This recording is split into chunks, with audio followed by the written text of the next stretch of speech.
Brett, thank you for joining me this morning and taking the time to introduce us to your book, Discovering Leaders Within, a modern guide to cultivating your team's potential. A book designed for anyone in a leadership role or those teaching leadership development in HR or training and development. As you sat down to write this book, what was the driving force behind communicating your message in the first place?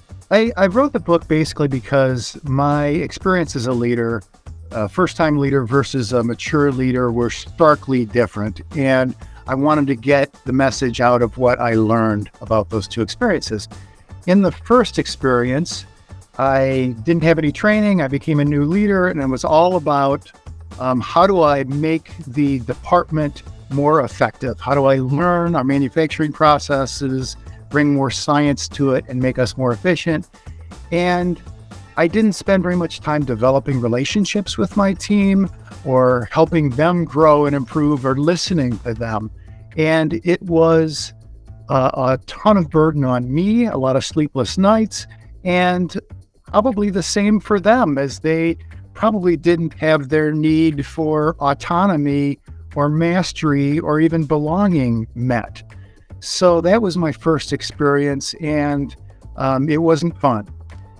As I got more mature as a leader 25 years later, I learned that a good leader is one that develops those relationships, understands the needs of their team, creates an environment where their team can be successful, and is really in service to their team. In that kind of environment, the team is more capable, their needs are met, the business benefits from their capabilities, and I can sleep at night because it's not all on my shoulders. So I wanted to kind of share those experiences. And it's illustrated pretty well with the cover of my book. I chose this picture because in my first experience, I was probably this leader here at the top of the mountain going, if anybody else follows, great, but look at the success that we've made. And as a mature leader, my belief is that leaders are the ones holding up the platform so that everyone can excel and the business can benefit. That's a really powerful analogy there with the cover, and really reflective of what it feels like of your personal experience. Next question, what should leaders be looking for that they can find in your book? Well, let me start out with a little bit of philosophy, my philosophy on leadership. I believe that the role of leader is really two basic areas. The first area is understanding what the strategy, the philosophy, the vision of the organization is, and with your team, translating the organizational objectives locally. So how do we need to operate in our own team that aligns with the organizational needs and establishes the proper priorities for our team? So that's one area, aligning the work we do with the organizational objectives.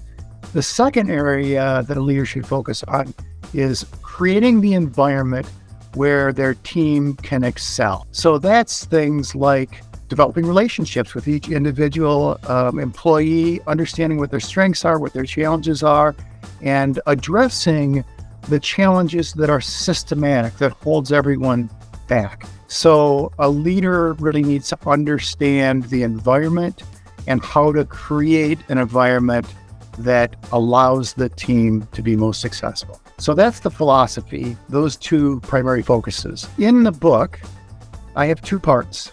The first part kind of lists what I believe are key attributes for an effective leader. So I talk about the need for a leader to be humble. And that kind of aligns with Jim Collins' book, Good to Great, and what level 5 leaders are. And I talk about what are the behaviors that demonstrate humility. I talk about how to create a psychologically safe environment, because you need psychological safety to get the most out of everyone, for everyone else to be able to be vulnerable, to be business owners, to challenge, to bring their ideas forth. So psychological safety is important, and I provide principles and suggestions for how to make that your culture. The third one is engagement. How do you create individual engagement in the people you lead?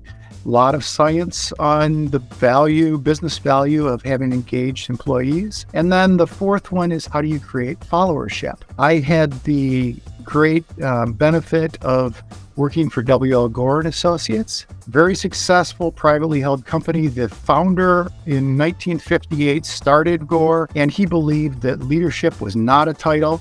Leadership was defined by followers. If you didn't have followers, you're not a leader. And I believe that wholeheartedly. And so I provide, tips and advice for how to create strength and followership. So that's the first half of the book, detailing out those attributes. The second half of the book, in the last 5 years, I've been in leadership development. And I've done a lot of research, understanding kind of what traditional leadership development is, and then what research says is most effective in developing leaders. And I created a method that I call HUMBLE, which is human-based leadership. And that's a process for how to create leaders that exemplify those 4 attributes. Well, it sounds really holistic in your approach when it comes to the qualities that make up that leader and then how to create it. And, rather than getting into the whole details of how to create that and what are the details of those qualities, we'll allow the reader to do that as they go through the book. But just one last question for folks to take away is, what is one takeaway that would make the biggest difference for your readers? Well, just recognize that growing your ability to serve the team, to bring the team up, to reduce barriers so that they can be successful, ultimately makes your job easier, as well as engages them more, gets more of their potential. And so the team is better, the individuals are better, the business is better off because the team is better, and everything isn't on your shoulders as a leader. So focusing in that area makes your life in the long term easier. The payoff in the end is better individually and organizational. Thank you for sharing that. And, a lot of these insights as folks go to incorporate this into their organizations and their teams and move into their own lives, and hopefully with all of those that they share this with. Thank you so much for joining us, Brett. Listeners, check out the link right here on our website. And if you want to learn more about the Humble Leadership Development Program, you can also find that under our 4 organizations part of the website. So don't hesitate to reach out. Enjoy taking your time reading through this book and incorporating a lot of the insights in your life. Thank you, John. And I wish everyone great leadership and effective teams in the future. Thank you.